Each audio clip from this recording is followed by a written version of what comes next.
Hi, my name is Bob Greneisen. Glad you could tune in. This presentation was originally provided at the beginning of the 2017-2018 school year as part of a concept that I'm developing with the collaboration of a local elementary school. All the information I'm about to provide has been gleaned from years of doctoral research, and it's going to be presented in sort of a problem solution format. There's a number of indicators that our educational system is failing.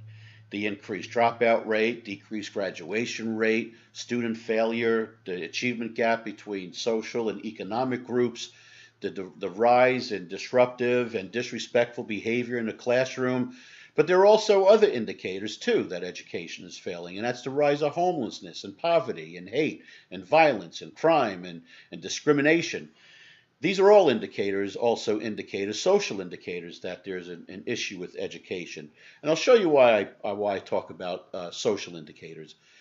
Because education was originally designed to cure the social ails of the society at the time. It was created in ancient Greece, about 4th century BC, as a way of turning students into citizens. Citizens that were community-centered, community-minded, state-minded. The good of the community was put before their own personal gain. A selfless citizen was the goal. And through this education, they would problem solve. And as they problem solved, they would develop the skills of the academic skills necessary in reading, writing, or math to achieve the purpose of problem solving. But the major focus was to teach them to be a community-centered individual that put the needs and the good of the community before their own selfish needs. So their job, their money, their profession was not for their own selfish gain, but for the good of the community. And because it was such an important job, the teachers were highly revered, highly respected, highly paid.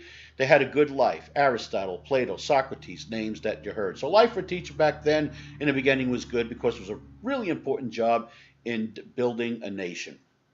You know, the charge of education hasn't changed, still building communities and building nations is what a teacher is, but the role of the teacher has changed considerably over the years. In fact, actually, it's now considered one of the highest stress jobs because of a lot of different factors. Once you get into an education, you go and say, oh, I want to be a teacher, I want to teach kids, but once you get in there, you realize that there's a whole lot of other roles that you have to fulfill, and this causes role confusion. A lot of paperwork, a lot of documentation, meetings, committees that you belong to, all things that take you away from your love to teach children. And this causes from a feeling of dispowerment. Looking at interviews from dozens, hundreds of teachers around the world, this trend was what keeps popping up, the feeling of disempowerment, not having the power to do the job that you were sent, that you wanted to do, being taken away from it. And also there are a lot of organizational stressors too. Expectations change, curriculums change, often on the heels of legislation changes and legislation requirements. And all of this needs support.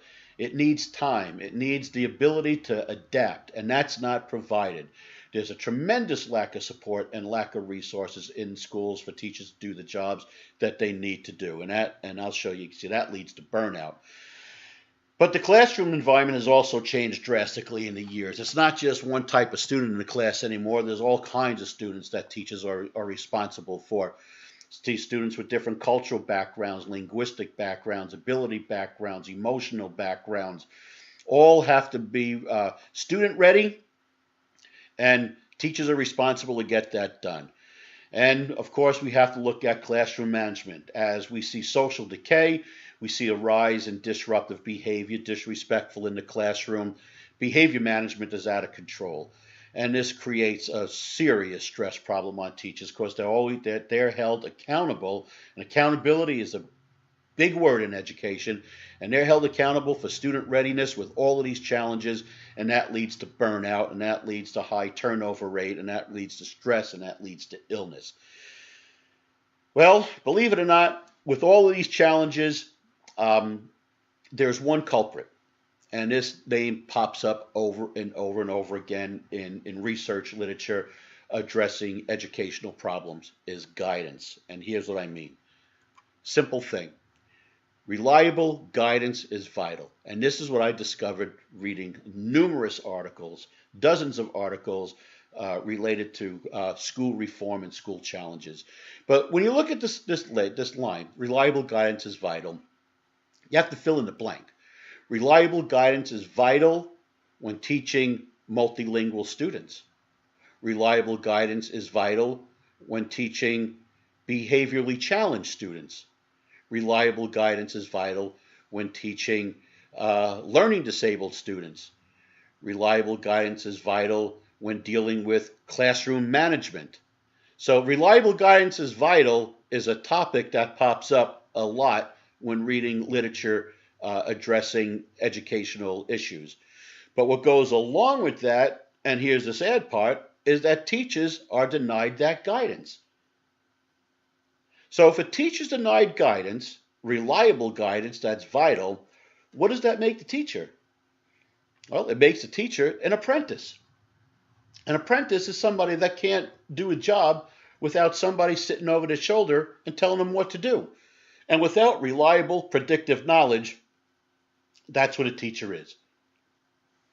Now, you say, wait a minute, teachers go to college, we have in-services, we go to workshops. How could teachers be denied the knowledge? How could you say that? Well, here's why. College preparation, in fact, all of these have one thing in common. They're all outdated and inadequate. College preparation uses textbooks, right? It takes 10 years before a textbook is created. So the information that's in a textbook is already 10 years old. But in getting that information, will go back another 10 years. So we could be preparing our students, our teachers, future teachers, with information that's over 20 years old. And remember what I said before? Change. The environment is constantly changing. In fact, it's changing right now. I can hear it. If you listen real close, you can hear there was another change. Now, how is information that was generated 20 years ago going to help you today? It's not.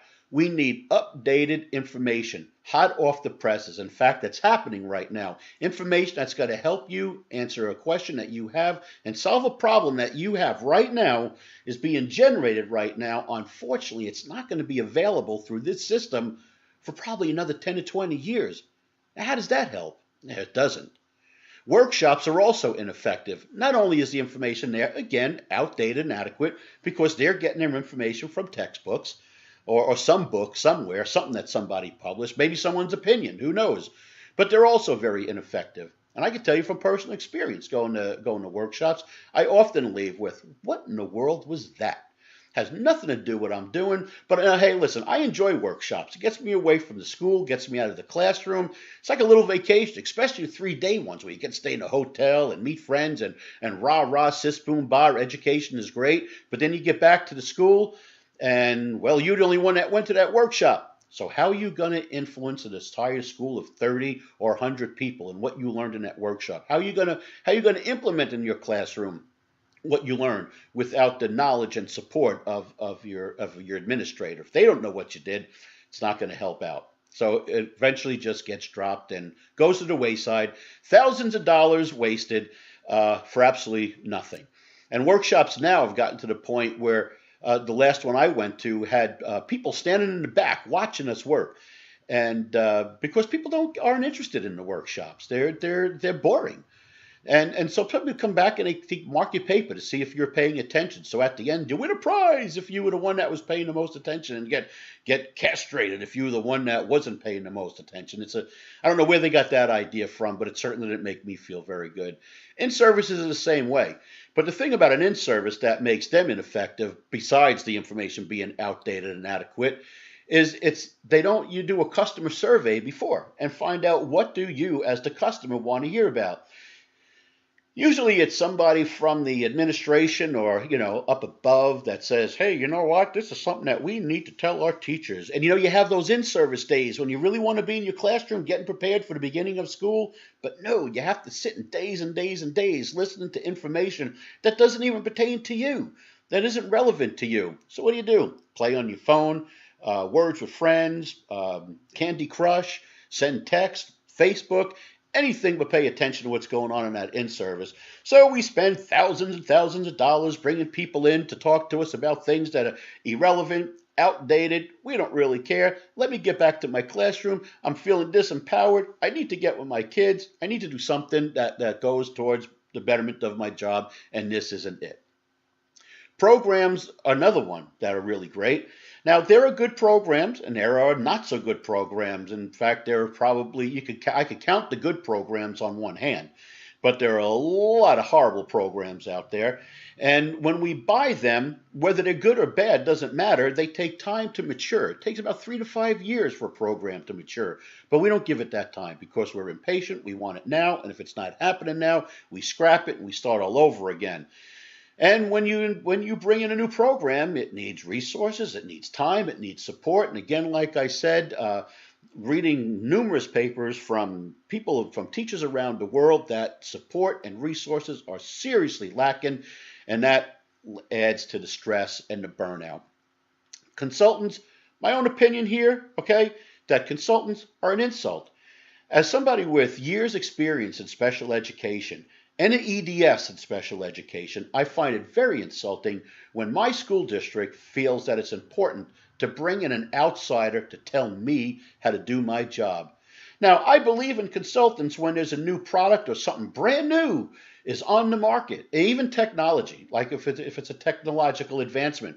Bring the consultants in to teach us how to do that. Stuff that's outside the realm of teaching, because as a teacher, I'm the expert. I don't need to hear from you. But we spend lots of money on consultants bringing our teachers that already know how to teach reading to teach how to read. To me, I find that very insulting. But the other thing about consultant support is it's very limited.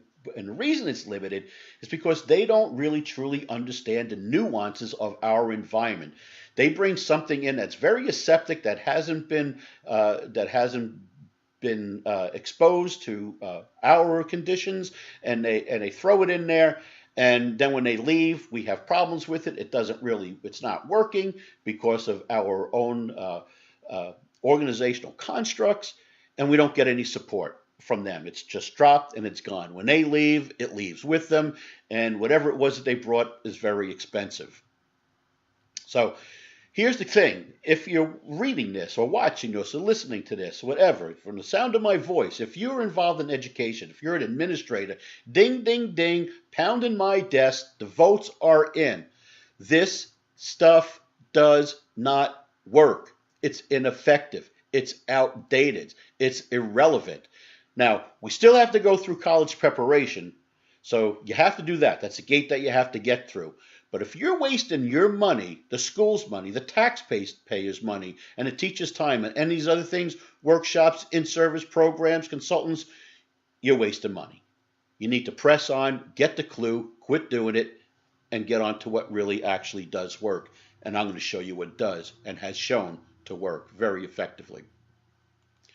Because what was also found in the literature was that teachers, not the outside experts, are the authorities of what works in their classrooms. Teachers are the ones that should have the knowledge to match their experience to put into practice what works inside their classroom. They have the experience of what works in their classroom, but there's still a knowledge factor that's missing. So now, with that in mind, teachers being the experts, many years ago, in the 1990s, education was addressing an issue with the professionalism and the organizational aspects of education. What makes organizations effective? And that's why this fellow DeFore, he didn't create the PLC, but he made a PLC a more professional construct by emphasizing communication and collaboration. These are big issues, big elements in the day in organizational reform all around the world. IBM, Walmart, AT&T, it doesn't matter. These are big issues at the time for improving organizational effectiveness. And that's what DeFore brought to the school, organizational constructs to improve effectiveness. But like I said, the concept's not new. It's been going on for decades, centuries, and in other careers that I've been in the past. Trend-driven, guidance-directed problem solving was a regular event, so it's not new. However, since the time of DeFore, as you can see, in 1997, a new kid popped up on the block, and that was the importance of using research-based interventions. Anything that we do in school needs to be based on research. So now a new form of inquiry has been put into play through researchers, and that was to investigate how well schools are utilizing research in their PLCs or in their decision making. What they found was it's actually not. Because a PLC now has two parts. Not only is it a community of a teaching community, which it was at the beginning, implementing professional organizational constructs, but also the importance of using research as the centerpiece of a community of inquiry.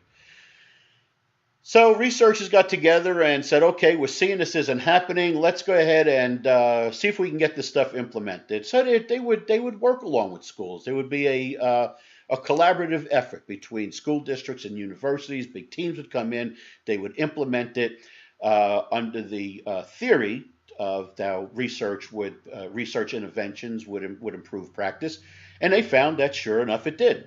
At the end of the project, academics increased and behaviors went down and teacher stress went down. It was nice. So they said, aha, it works. But what happened after the researchers left, when the collaboration was over?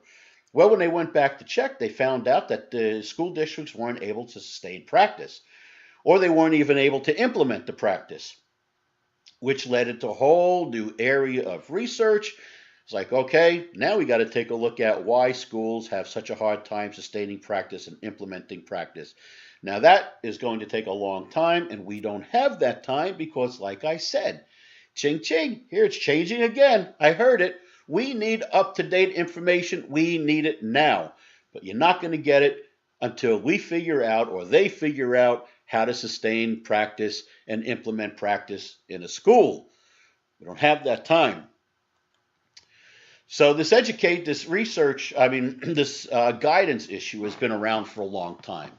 Everyone it uses guidance. In fact, anybody that does any type of service that involves the brain, psychologists, sociologists, therapists, doctors, people that are involved with occupations that deal with the human body, with society, are very heavily entrenched in their documentation, in their research, in their literature for guidance. Everyone except education. And this has been a concern and written about in educational literature, well, going back since the 1990s, as they started observing that it's not being done. The research to practice gap is not something that's only found in education. It's found all over the place. But the gap in education is huge. You're going to have a gap between development and employment. It takes time to develop something, and once it's developed, it takes time to employ it and actually put it into practice. We know that.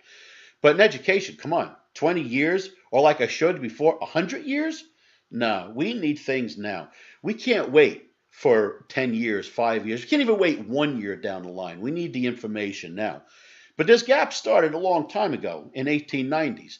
Like I said, DeFore, he just started talking about professional elements in 1990, when in 1890 a school district decided to hire some Harvard researchers to come in and figure out, hey, why can't our teachers teach? Why can't our students learn?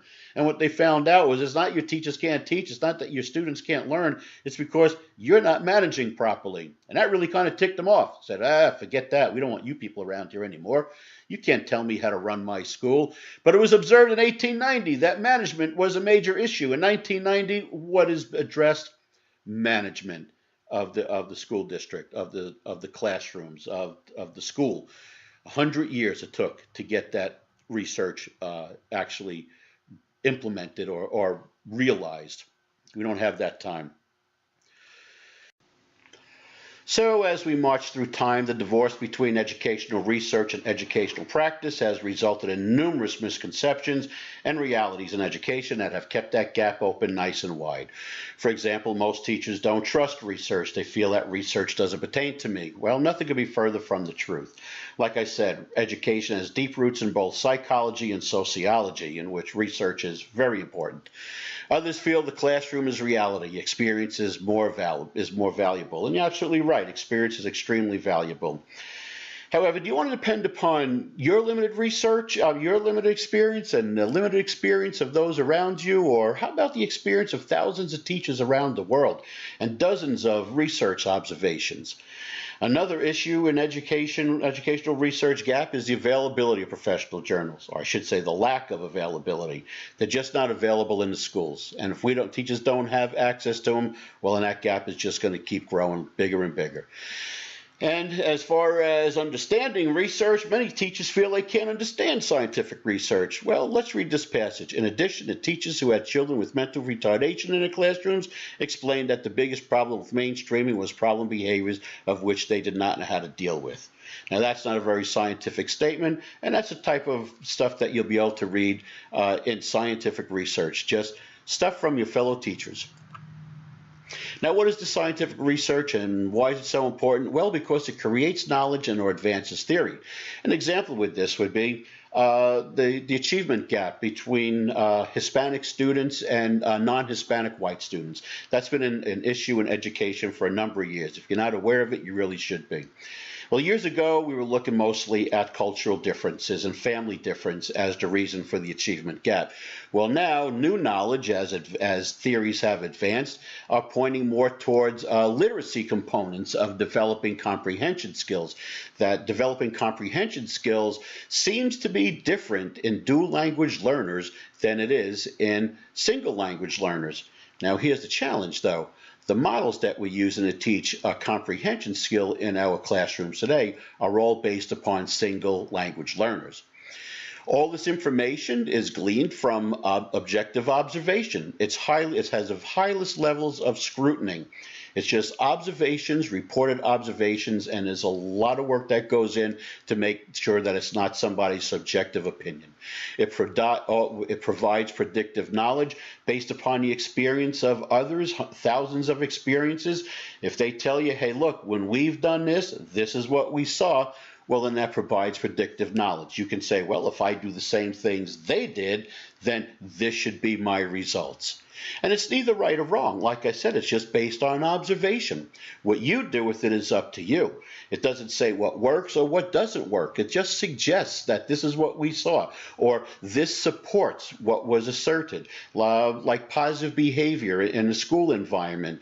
If a group of researchers go into a school and they do whatever they do, then they'll either say, yes, what we found supports the assertion that a positive environment promotes positive student behavior. But it's a starting place, not an ending place. You can't just take what they said and just do that.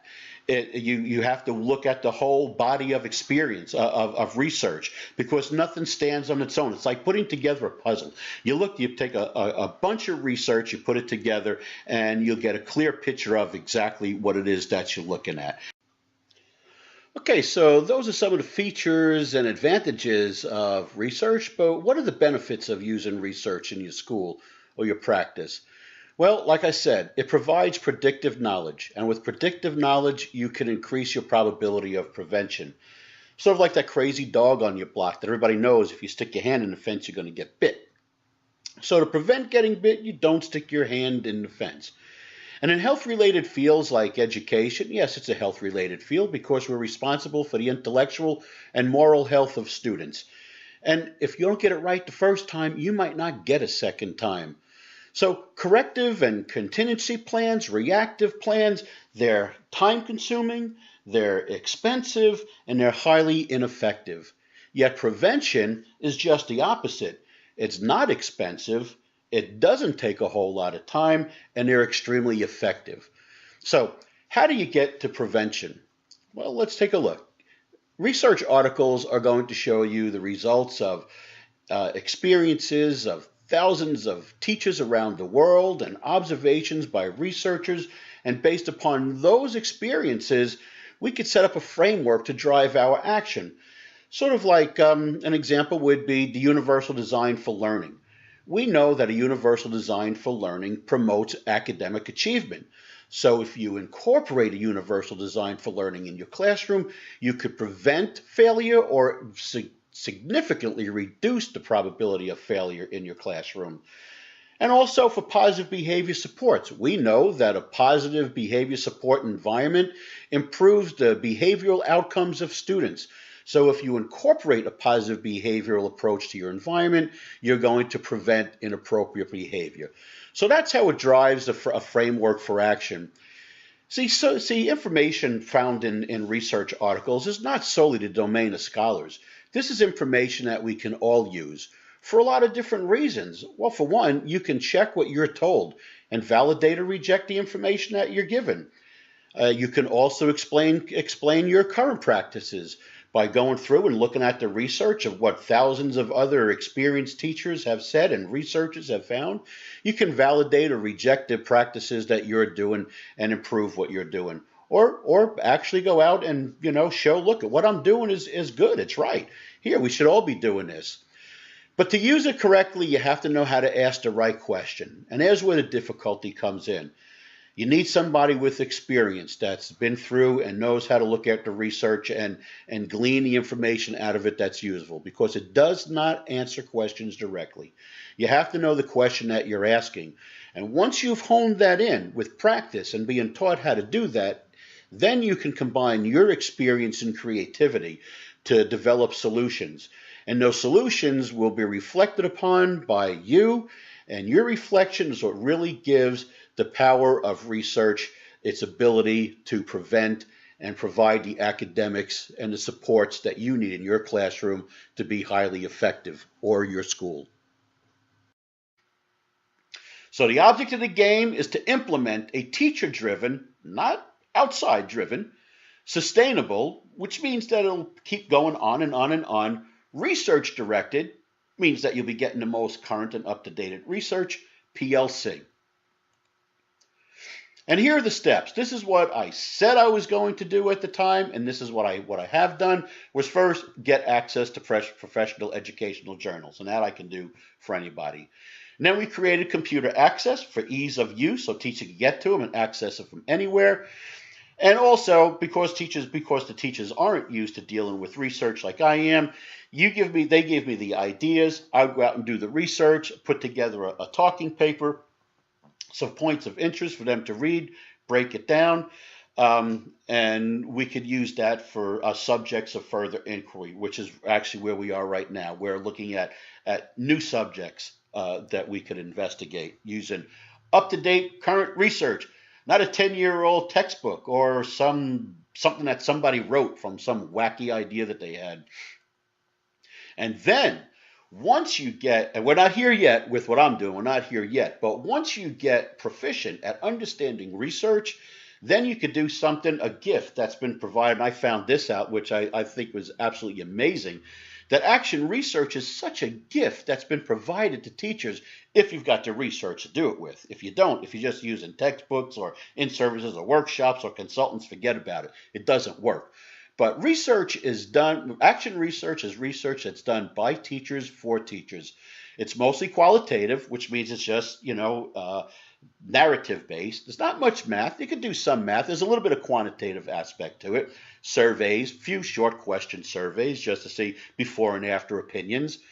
But it uses knowledge. Now remember, research creates knowledge, but action research actually uses knowledge that's created.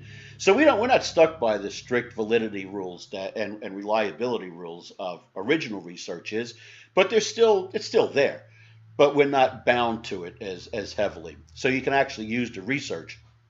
And like I said, this is designed for practitioners, not scientists. This is designed for working people at mind. This is designed for people that don't have the time to spend a whole lot of time. So it's not a time bandit. And like good education in a classroom, it's hands-on active learning through discovery. And once you have that locked in, you've got a process-oriented problem-solving machine. that will live on forever if you teach everybody and you make it part of your environment, of your school culture. So it's driven by the problems and it's process oriented. Great tool to have. Can't wait till we get there. So in the end, the answer, the solution to the problems that I just showed you and I call this PLC 2, where the teacher is empowered and they are the problem solvers. So PLC 2 is a teacher empowered problem solving process that can be sustained without the aid of outsiders, which means that you can do a heck of a lot more than you're doing now with very little money. Very little money at all. Right now, we're spending thousands, tens of thousands of dollars in school districts each year. Bigger school districts, hundreds of thousands of dollars on guidances, on guidance practices, and information that's outdated and irrelevant. This is the way to go, and this is what I can teach you how to do. Now, why me? 3 things. Awareness. First, you have to be aware, and I'm aware. And the second thing is the lived experience. I have both the lived experience as a teacher, and I still do, and at that of a researcher. So I can combine these things, make them sensible to you so that they can be implemented. And why now? I think the answer to that is pretty simple. It goes back to something I showed you before. Because of this. We don't have the time anymore to wait for information that's not only outdated, but is ineffective. We need information now. We need recent, relevant research in order to conduct the business of teaching. So anyway, my name is Bob Greinizen. Good teaching.